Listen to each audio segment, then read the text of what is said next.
Welcome to the Therapeutic Food Solutions podcast.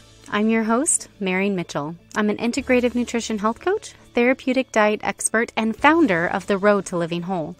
There are many different diets out there. It's hard to know which one is right for you with your chronic illness and autoimmune disease. In this podcast, I'm going to share with you the foundational pieces every single therapeutic diet out there shares, and also how to use the best one for your particular diagnosis. If you've been looking for a meal planning partner, help navigating the complicated healthcare system, and want to feel better quickly, I'm your girl. Grab your kombucha and notebook. Let's dive in. Candida. Is it a made-up problem with people selling you snake oil, or is it a legitimate problem with real treatment options? These are great questions, honestly. There's a lot of information out there supporting both sides, and it is confusing. To help clear up the confusion, I asked Dr. Michael Biamonte to come back onto the podcast and talk to us about all things Candida.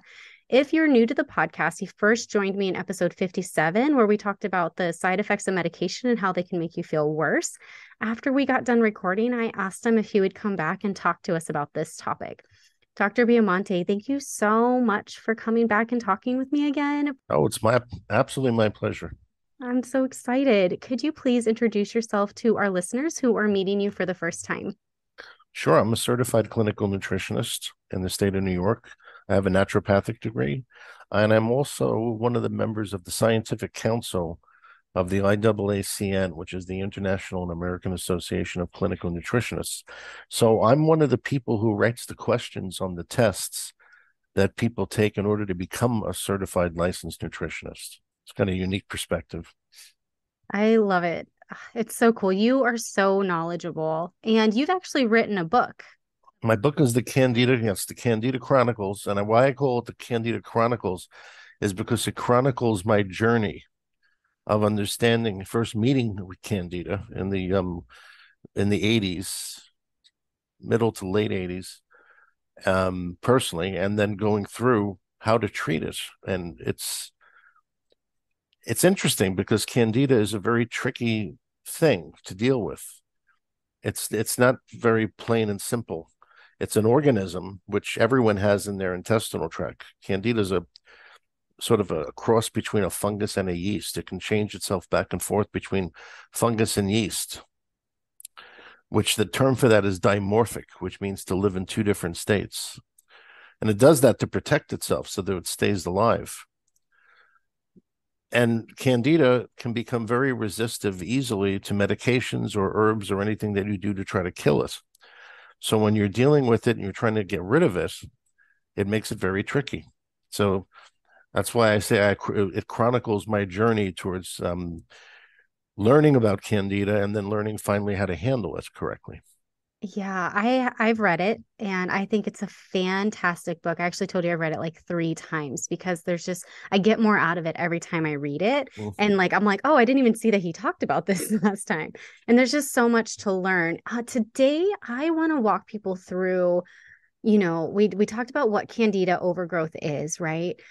So like you said, Candida is always in there, but the problem is when it overgrows, right? And Yes. I feel like that's something people don't really know. They just hear, oh, I have Candida, and they just want to get rid of it. But really, it's about getting it back into balance, right? Yeah. Most people by now have heard about a biome, that we have our own like a biome, which is the balance of organisms in your intestinal tract, good versus bad.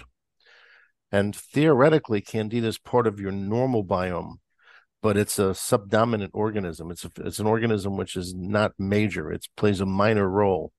The problem is when it's the balance there gets upset, and then it starts to grow and becomes dominant because it's a pathogen when it overgrows.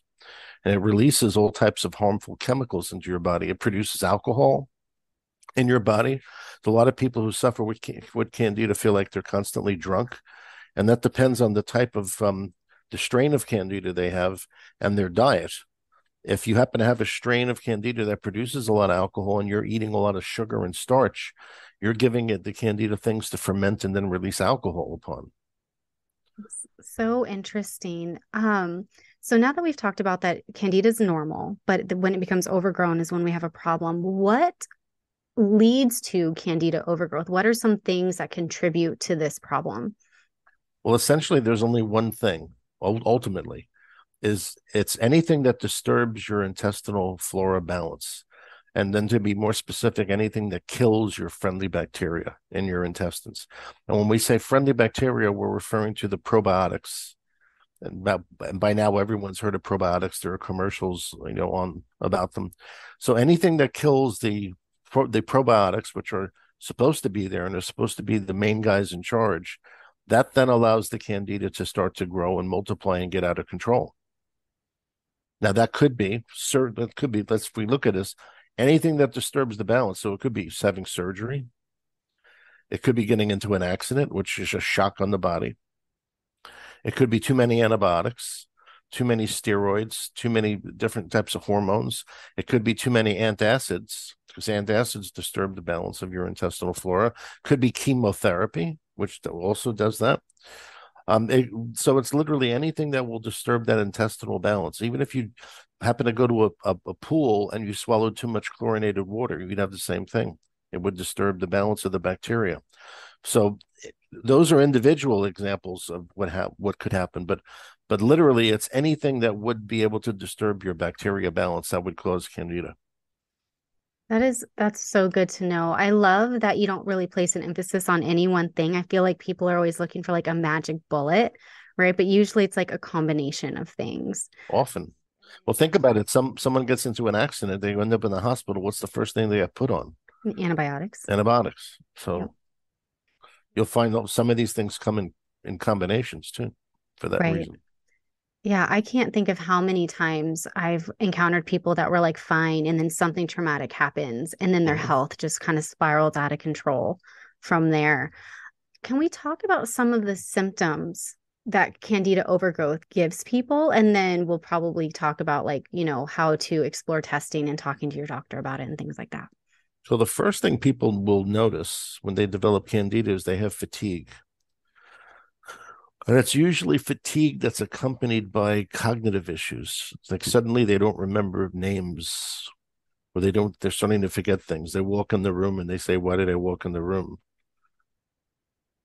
And if they've never had that before, it occurs kind of suddenly with the fatigue. And what's happening at that point is the candida is draining their immune system. It's stressing their immune system, which stresses your adrenal glands. So the fatigue starts to come in. And then the various toxins the candida produces are neurological. Not only alcohol, but there are other neurological toxins and mycotoxins. So that affects your brain and your nervous system, and it could affect your memory. That is so interesting. Everybody always thinks about bloating or constipation or diarrhea or heartburn or, things like that. But the fact that it's more neurological, I think for one, I think it answers questions like, why am I feeling this way? My blood work is normal and Mm-hmm. they're saying there's nothing wrong with me. I actually have a client this week who was like, yeah, like I got this initial blood work and it looked like I had all these things wrong. And I was so excited to have answers. And then I went to my regular PCP and they said, I'm fine. And it's all in my head. And I just need to get more sleep having a baby. But she's like, and I'm just so tired and I don't have a memory. And she's like, I'm so devastated that I don't have an answer. Well, as an example there, when you're pregnant, your estrogen levels rise. And it's very common. High estrogen is one of the things that also causes candida. And one of the things we ask women who have chronic vaginal infections is where in their cycle does it flare up usually? And most of the time it flares up when they're premenstrual, which is when their estrogen's rising. So that could explain that. But yes, the fatigue and the memory problems are group one. Group two are the digestive problems that start to occur. Typically with candida, person will become bloated, gassy, and constipated. The reason why constipation is because candida likes an alkaline pH in your intestines. And when your intestinal tract swings very alkaline, everything slows down and you become constipated. A good way to sort of remember this is that alkalinity and cold are similar. They slow things down, and heat and acidity speed things up. So more typically, the person becomes constipated. Sometimes people with candida develop diarrhea, but those are the people who have candida with a certain group of bacteria or protozoa where the combination then will cause diarrhea. But it's more common that if in the more pure case, they'll become constipated. And then you could also get GERD from Candida, which is something that initially I didn't know. It took me a while to discover that. And how I discovered it was just by listening, because I had patients with severe GERD, and they told me, gee, I got on your Candida treatment, my GERD went away. So I didn't know that until I heard it from the horse's mouth, so to speak. So these digestive upsets are kind of the second group of things that start to occur. That's so interesting. I know so many people who struggle with that and nothing helps, you Mm-hmm. know. I love that. And I also love how connected the body is. Like it's not just isolated or any one thing, but and what I also love is that you listen to your patients. Just being able to be heard is Mm-hmm. so huge when it comes to care. And I don't feel like people feel heard enough in the medical world. It's a terrible thing when doctors, and it's unfortunately particularly medical doctors, have a reputation of being very dogmatic, and they don't listen to the patient because they're God and blah blah blah. You're overlooking a tremendous education right there. The free education is right in the doctor's office, sitting in the chair in front of him. If you listen to the patient and you assume the patient, what he's telling you is true, first off, you assume it's true. Now you have to figure out why. I love that. It's not that you listen to the patient, he tells you X, Y, and Z, and you figure out what drug he needs to take, because he doesn't have a drug deficiency. He has an imbalance there that's causing in his body. There's a reason for everything that happens. And in the body, there's a reason why certain things happen. And there's a cause, and you've got to find the cause. You don't want to cover up the symptom. That's the major this gets into a tangent, but that's the difference philosophically with my my particular discipline as opposed to straight regular medical doctors. They're taught there are no cures for anything. If you go to different states, it's actually illegal in certain states for you to claim that you can cure certain diseases. It's illegal. Right. And it goes back to the old joke. There's two rules. First, you don't kill the patient, because if you kill the patient, now you've lost the patient. Second, you don't cure him, because if you cure the patient, now you're losing the income of him buying the medication that's going to maintain his set of symptoms. Yeah. So let's explore that a little bit more because in your book, you talked about a conversation you had with an allopathic doctor about Candida. And in my years of working with clients and talking with doctors of all, allopathic and naturopathic and all of that chiropractic, a lot of times, and even in medical, like if you look up WebMD, if you look up Candida and stuff, it's like, it's dismissed. Can we talk about that a little bit? Because I feel like a lot of people are going to be like, wow, like they're going to look into it and they're going to be like, this really sounds like me. So they're going to go to their doctor and then their doctor's going to be like, that's not a thing. Yes, and you can't blame the doctor on one half, but let's look at the other half of the story. Well, how I discovered Candida was listening to patients telling me their symptoms and looking at their lab work. And luckily enough, I had come into contact with a few labs very early on that legitimately could tell me if the person had an overgrowth of Candida. So that's the first rule, is that when you're talking about Candida, you're talking about overgrowth. You're not talking about its presence, because everyone has Candida. It's normal to have some.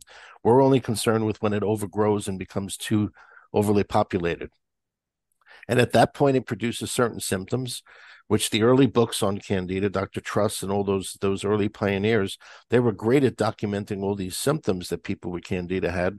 So if you have a test in front of you that says this person has too much Candida, and then you have the person telling you all these symptoms that match up with what we learned in these early books, you have one of two choices. Either you look at it and you believe it, or you say, no, it can't be true. And if you were a medical doctor prescribing antibiotics, I don't know what that you'd be in a great hurry to embrace this whole subject. Because first of all, you've probably caused Candida in thousands of people by giving them antibiotics indiscriminately.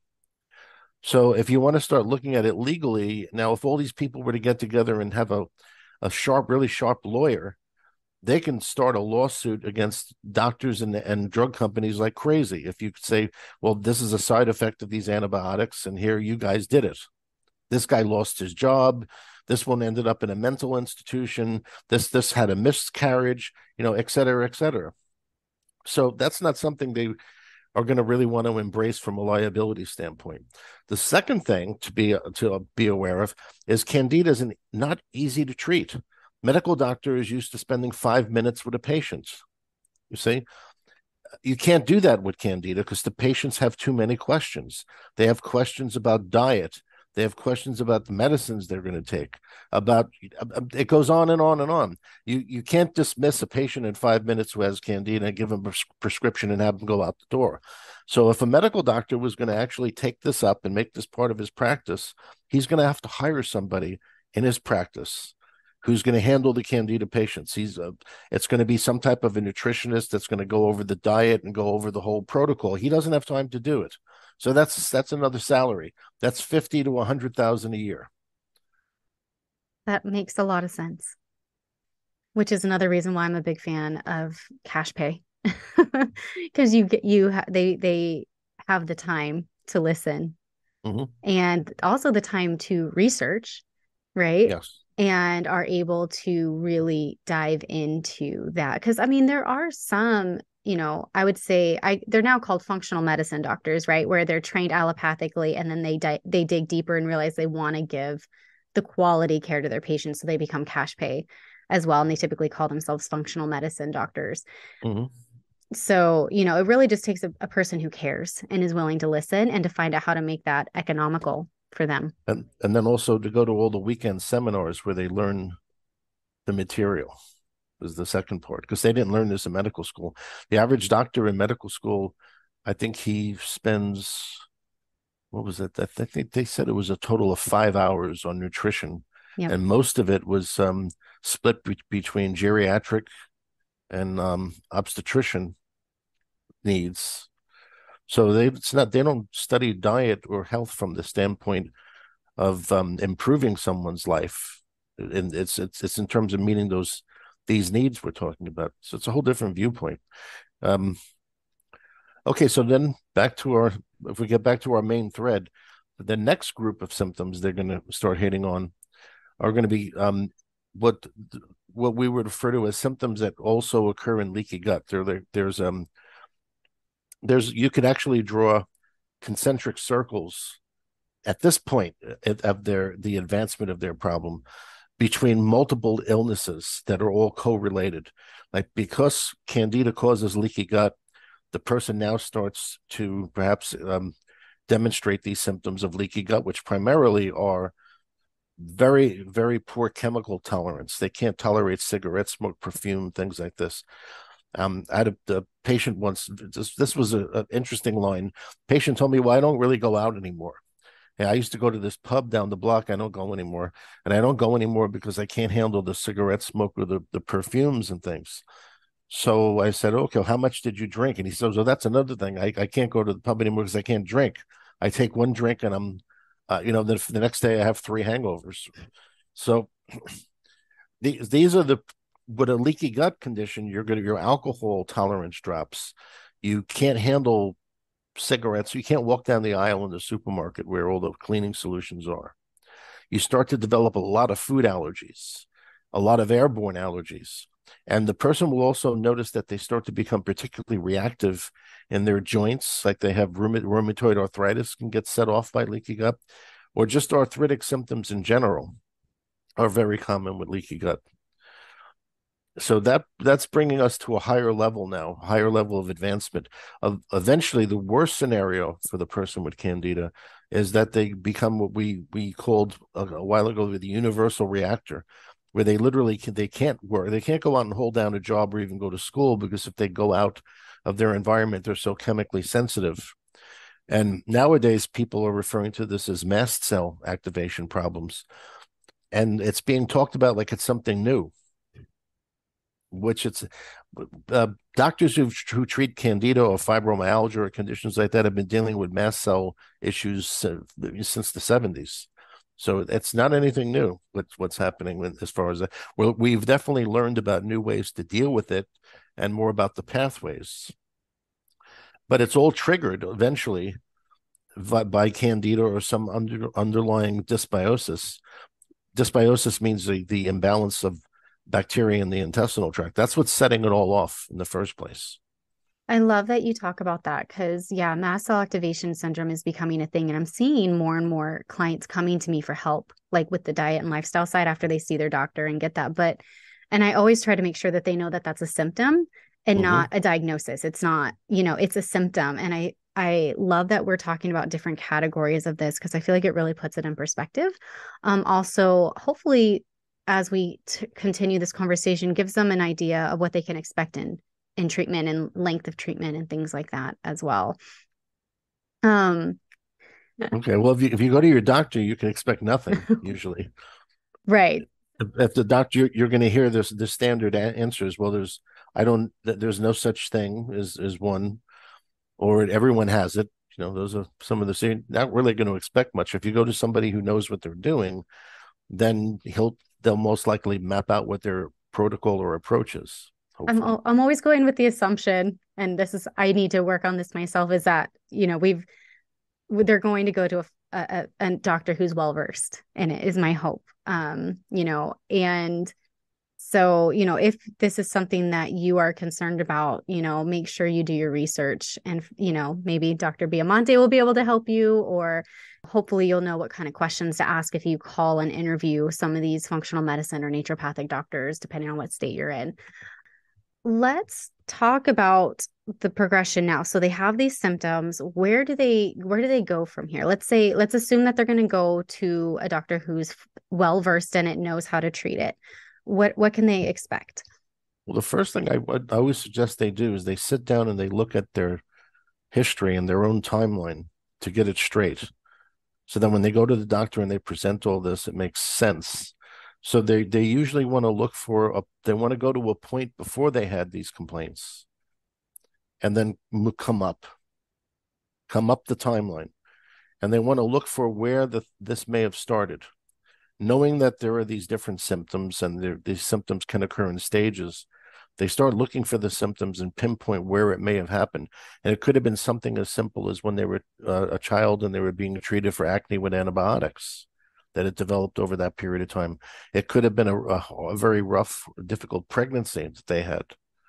It could have been an accident that they were in, where they were in the hospital, they had to take antibiotics for quite some time. So you want to kind of try to find out where this thing may have started. Like we had a patient the other day who had an issue where she had a appendix which burst, and we were able to trace back her candida started after the appendix burst, which makes sense. So, Yeah. so you want to try to find where this occurred, and then lay out for the doctors the symptoms as they occurred after that point. That makes it easy for him because you're really giving him a lot of evidence there, empirical evidence that you have the problem. So now what should happen is he should test you. And there's different tests that can be done. They can do a blood test and look for the antibodies for Candida. They can do the oats test, which is a urine test that looks for the organic acids from Candida. They can do a stool test, and they can try to look for either dead yeast under the microscope, or they will try to culture live yeast. And if it's a DNA, that one of the newer DNA stool tests are look for DNA of Candida. So you want to do some type of test so that you can primarily establish a starting point of your illness. It's not so much that you want to do the test necessarily to document that you do have it, because common sense could come into play here. But it's more to establish the scientific method, because a scientific method essentially is you find something, you fix it, you go back to make sure it's fixed. So you do a test, you find out the Candida is there, you have the test and it has your Candida reading. Then you go on whatever the handling is that's going to fix it. And then at some point you come back and do the test again now to confirm it's gone. That would be a very simple, basic scientific process. I love that you made it sound so simple and straightforward.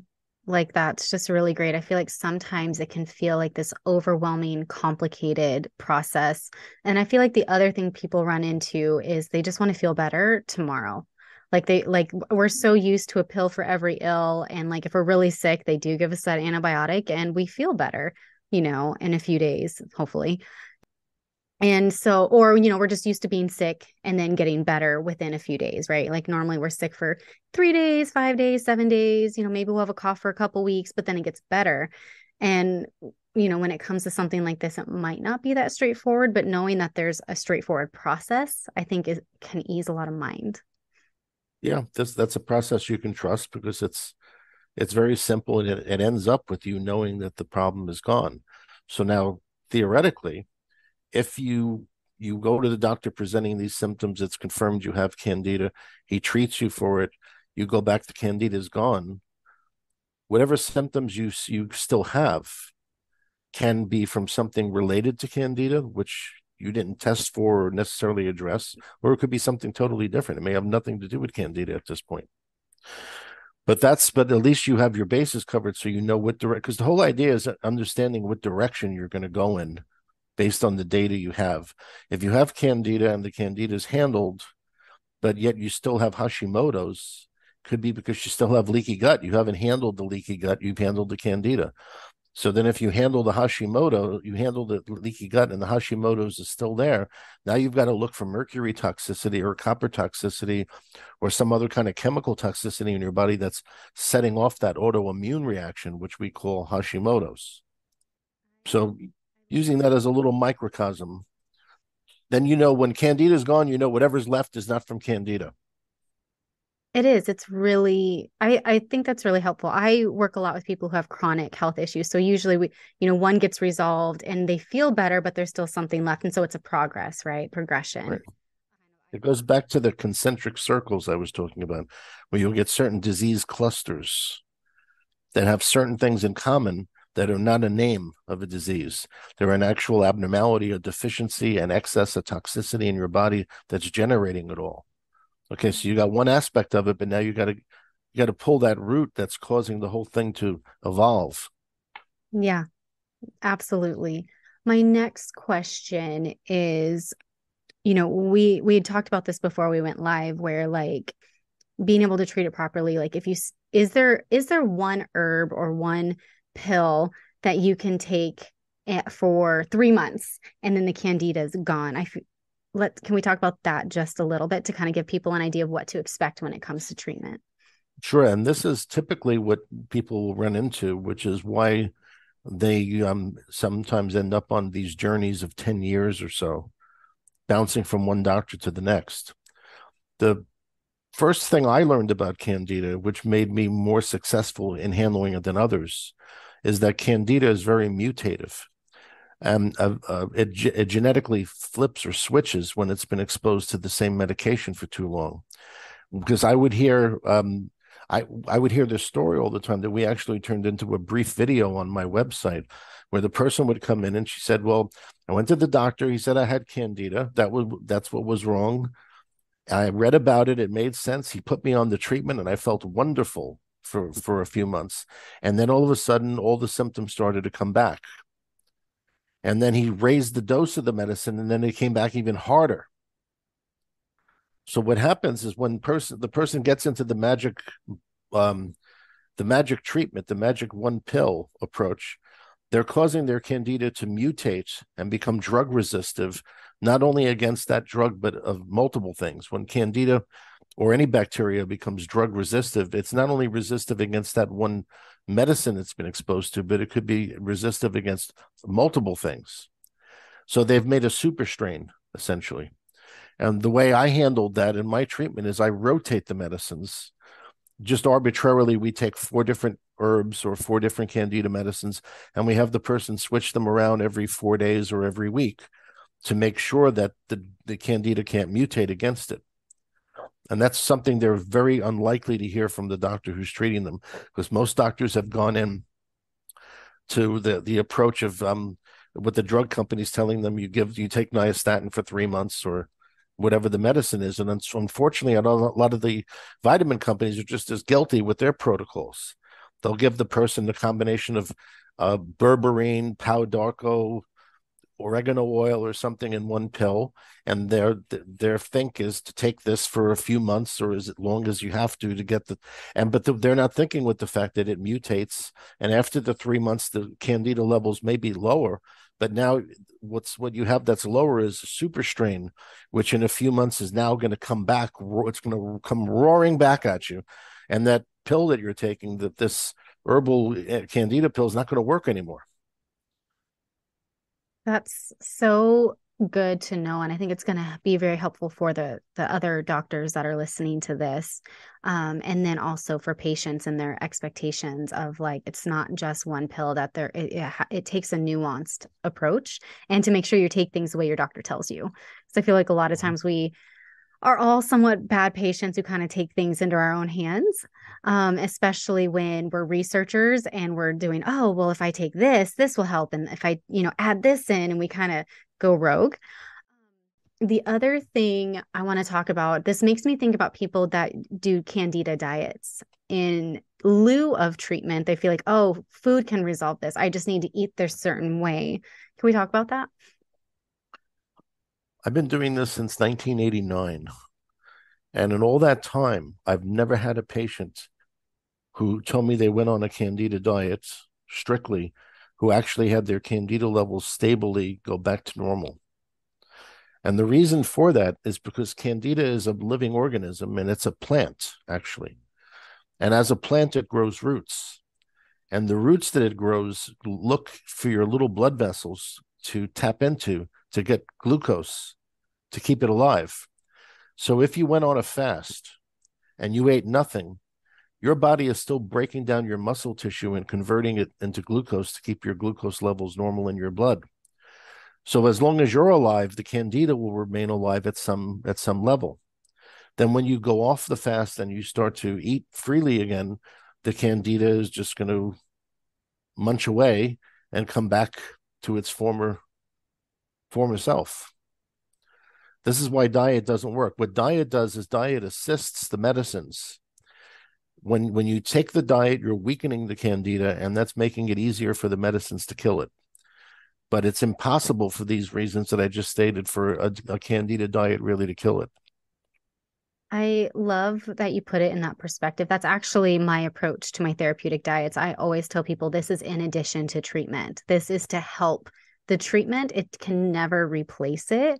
Especially when it comes to candida and mold and other conditions. Like, it just helps. It's a piece of the healing puzzle. It cannot be the end all be all. It very rarely ever is, right? Especially when it comes to something, especially complex, when you have multiple things going on. Food helps, but it is never the end all be all. And it's actually one of my missions in my business and in my coaching, is that people really understand that this is just a step, that it's not the end all be all. So I'm really, really glad we're talking about that, because I know people who have been on a candida diet, and there's so many different ones out there. Some are more or less restrictive. Some really focus on nutrients and making sure you're getting the nutrients you need. Some just kind of, I feel like, take everything out and take everything away from you.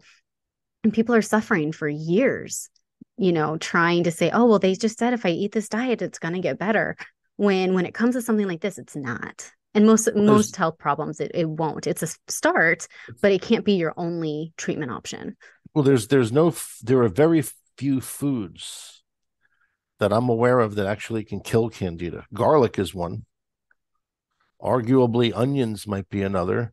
And then arguably, there are certain other herbs and roots which we make medicines out of, which you could argue would be eaten as foods, which could kill candida. But in general, there's no diet that can kill candida, because it's a fungus, it's a living thing. And the diet would have to be a germicidal diet. It would have to be a diet of many things that are antimicrobial.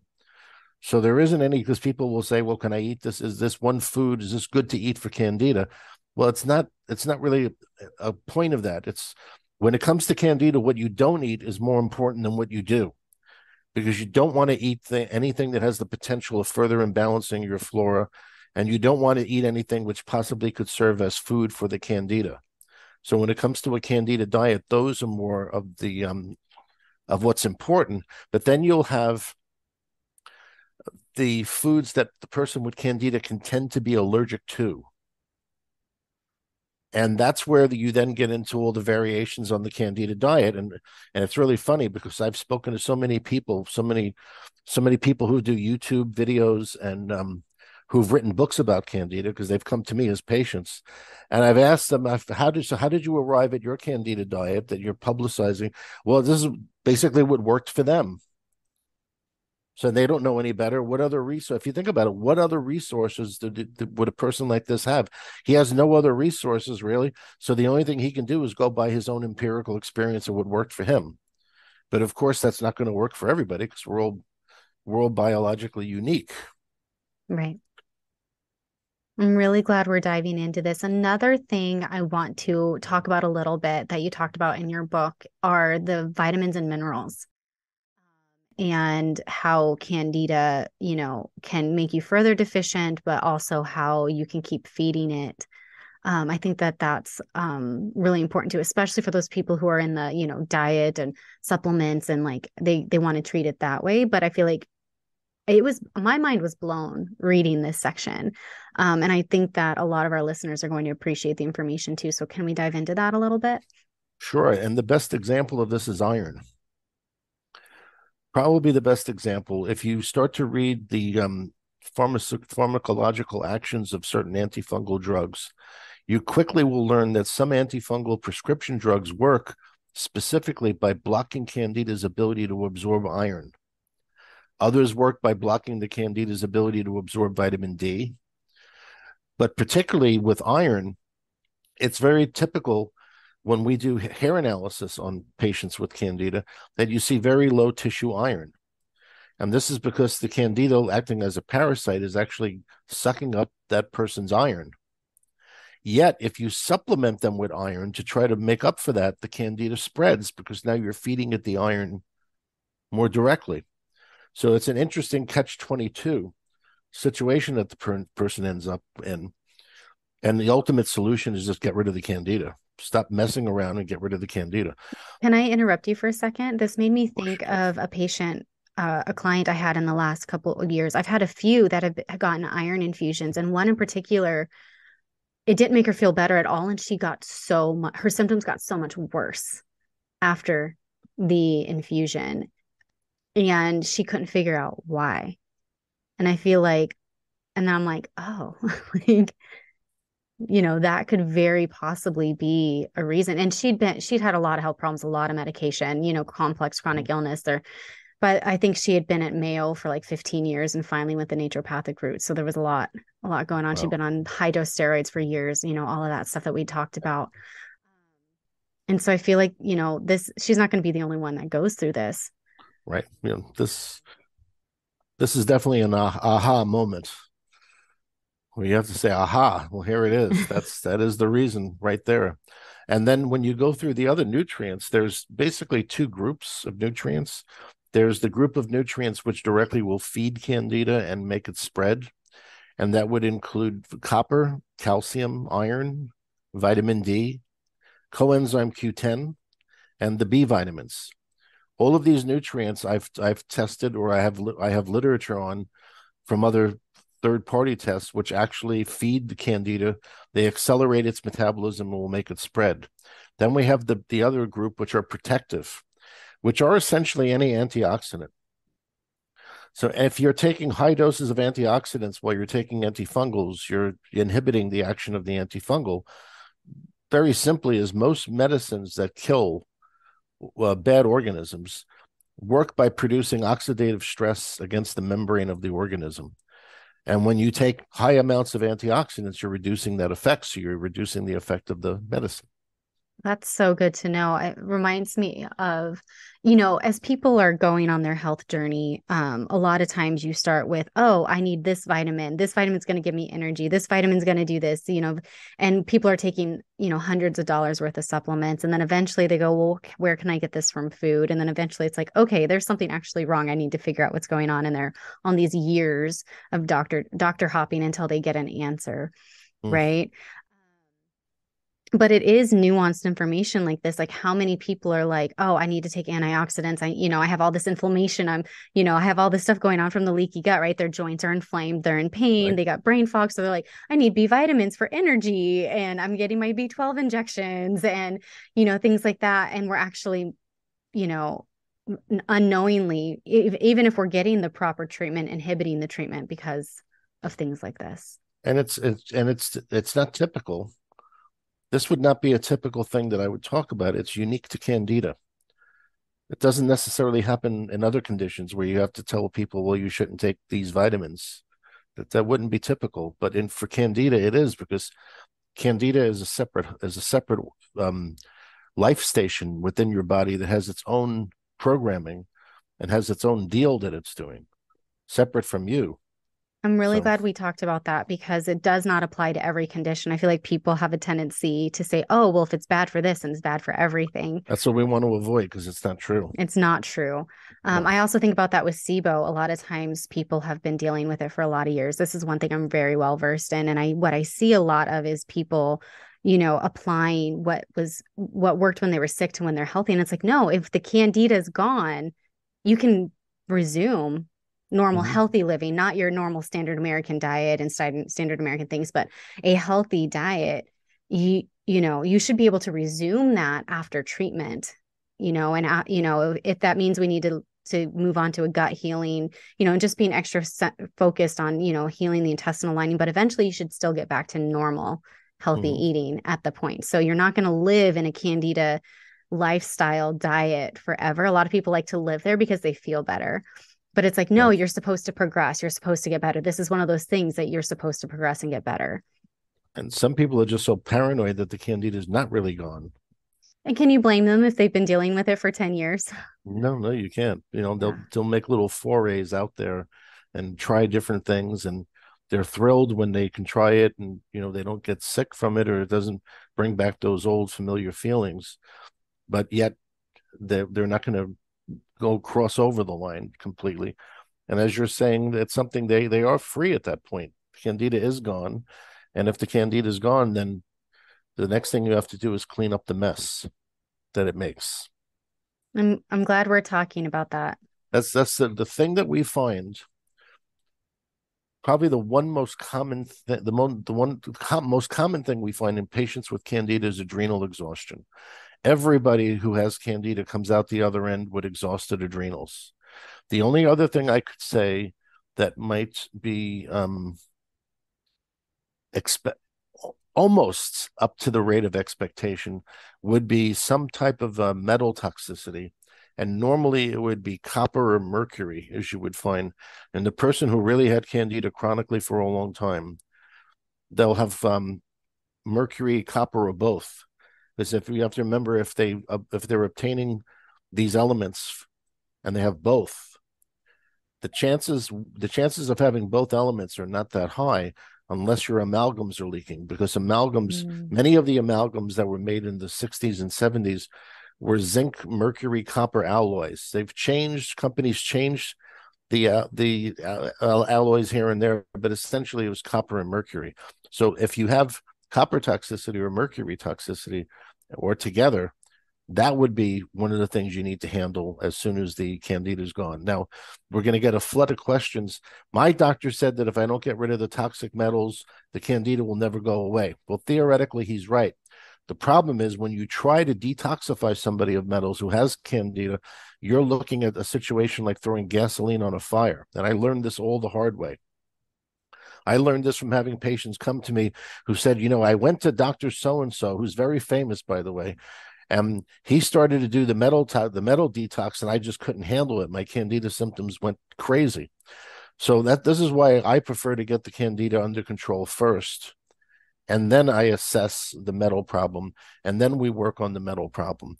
And when you're detoxing somebody from metals, it's very, very important, regardless of what type of chelation you use, that you have substances which will bind the metal and prevent reabsorption. Otherwise, you just get the metal moving to a different part of the person's body. You're bringing it out of compartmental storage in one area, and it's going to get dumped someplace else, and they're not getting anywhere. I'm really glad you talked about that. because they're going to run into that. We're talking, I guess our theme here is what are they going to run into? Yes.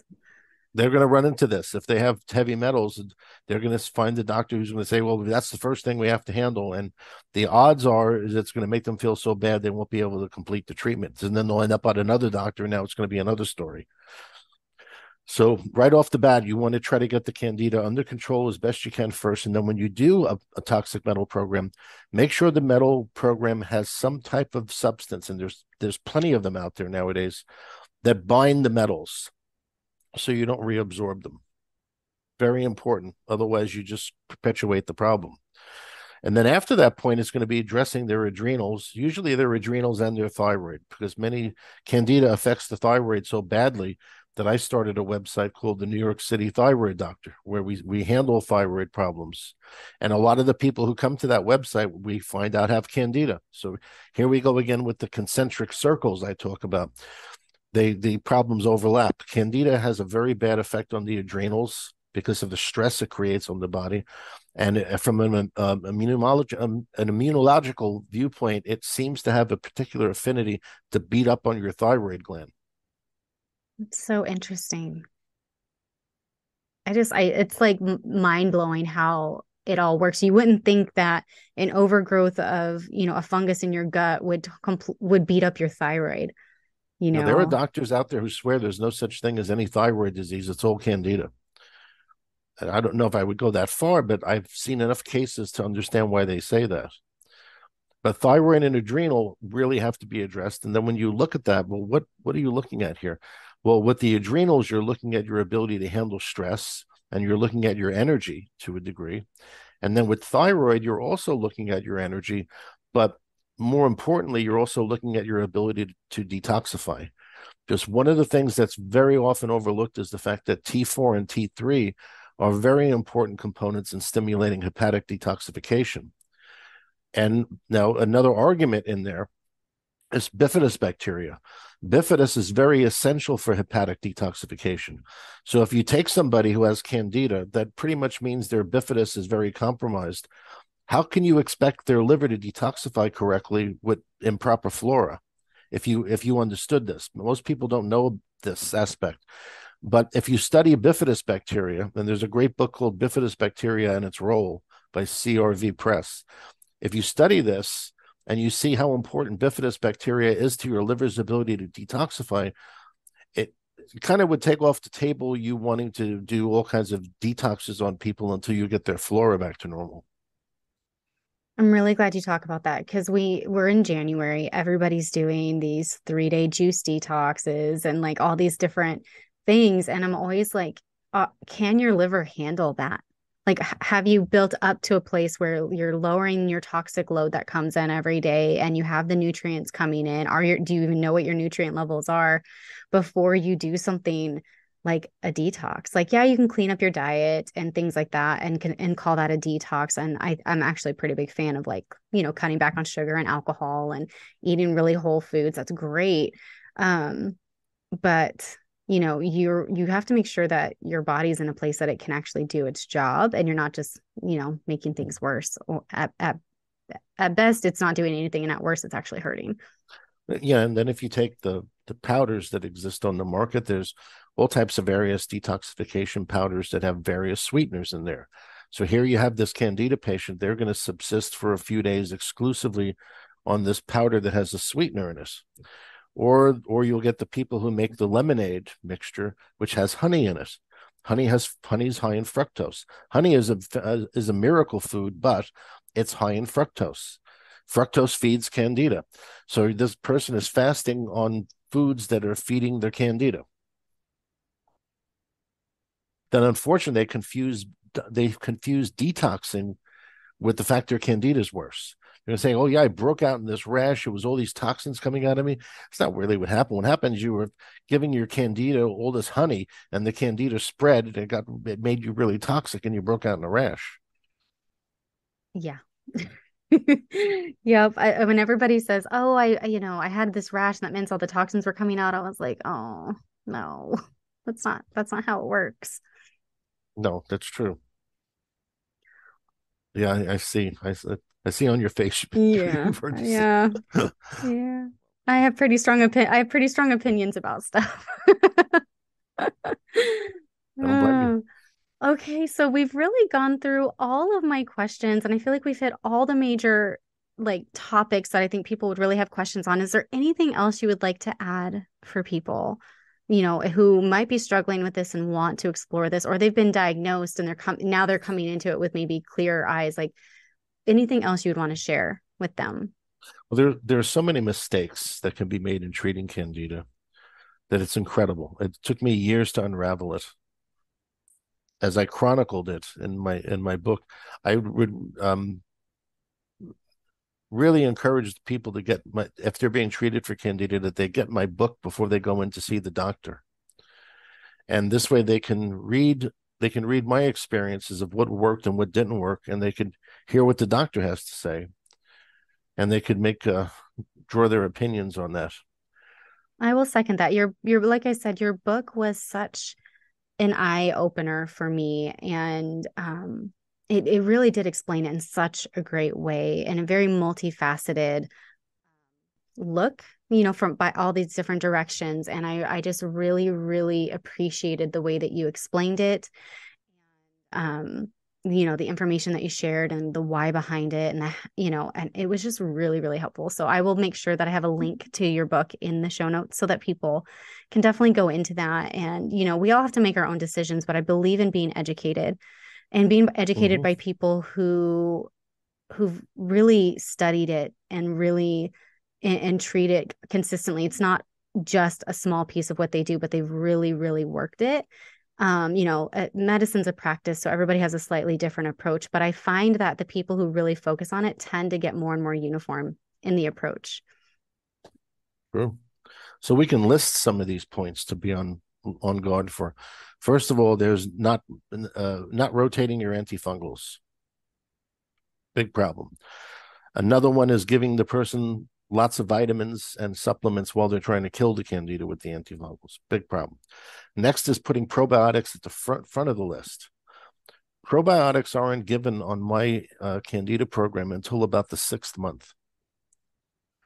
So that's 6 months of eliminating candida before we start introducing the probiotics. And when we introduce the probiotics, we introduce them with a whole series, maybe about 7 or so prebiotics. Because once you've had candida and the probiotics have been compromised, to get the probiotics to come back takes a little more effort. So you have to make sure you have a full gamut of prebiotics there, so that the probiotics are assisted in re-inoculating and being able to stick back in the intestinal tract. And as far as the probiotic you're taking, you want to make sure that the probiotic is either called human strain or sticky strain. That's something you might have to ask the manufacturer for, because not all probiotics are sticky strain or human strain. And if they're not, it means they don't really stick to your gut lining. So I did another not know issue. that. Yeah, it's an industry term, sticky strain. Technically, it's called human strain, but I guess as a slang, they call it sticky strain. So if it's not sticky strain, they don't stick, and they end up going. Probiotics, when you take them, as long as they're in your intestinal tract, will lower the pH of the intestines, and the person will feel better, because typically the candida patient has a pH intestinally of over 7.4. The range, an expected normal range is 6 to 7.2. And the candida patients are usually 7.4, 7.7, something like that. So the probiotic, as long as it's in your gut, will bring the pH down into the functional range. But then once it passes out, it's all over. And the idea is you want to put the probiotics back and have them stay there. It's similar to your lawn. When you have a lawn, you put the grass seed down, right? And then you start putting the fertilizer or the grass food there. You don't keep putting seed every day. You put the seeds there, you put stuff there to help them grow, you water it, and then that's it. I love that explanation. The gut's no difference. I mean, it's no different. It's gardening of a different sort, but that's what you want to be looking at in this situation. So as far as the probiotics, those are different areas where people can go wrong. is you don't put the probiotics in there first. I've had patients always ask me that. I'm a obnoxious person sometimes. They'll say, well, what do I do with my probiotics? Should I be taking probiotics at this time? And I'll say, yeah, well, you've been taking the probiotics all along here, right? They haven't helped. They say, yeah, but I know, but I read this and that. I say, well, you can take the probiotic and go to the bathroom and then open up the cap and pour it directly in the toilet. And that probably will be a more direct route than if you continue to take it and waste money. Just throw it right in the toilet, because it's not going to do anything until you get the Candida down. The whole goal of any Candida program is to lower the dysbiosis, lower the Candida enough to where the probiotics take. That's the whole, in a nutshell, the whole goal. Awesome. So I think those are some of the real key points that people now, if they read my book, they're going to learn everything that I learned that I did wrong, and that I learned from other doctors that were doing it wrong. And then they'll read about how I figured out to do it the correct way. So that sort of saves you a lot of time. But in the meanwhile, these are the major points that will doom a Candida program if these points aren't followed. Awesome. Thank you so much for joining me again. This was everything I wanted and more. So I appreciate it so much. And I will be sure to share with everybody in the show notes how to get in contact with you, how to get your book, and, go from there. So thank you again. You're more than welcome. And we can do another one in the future. We can actually pick a particular illness which is caused by Candida and pick that one apart. Yes, let's do it. Let's get it on the calendar now. Okay, you got it. Thank you so much for hanging out with me today. If you found this episode helpful, would you do me a favor and help others find it by leaving a review, sharing a screenshot on social media, or sharing the link with a friend? By you sharing what you've learned, others are able to find this podcast and join our community. Be sure to check out my website, www.roadtolivingwhole.com, for over 160 delicious recipes, a variety of meal plans, and a blog packed full of even more healthy living tips. If you'd like to learn more about how to work with me as your coach, you can schedule a free consult through www.roadtolivingwhole.com/health-coaching/. Until next time, friend. Bye.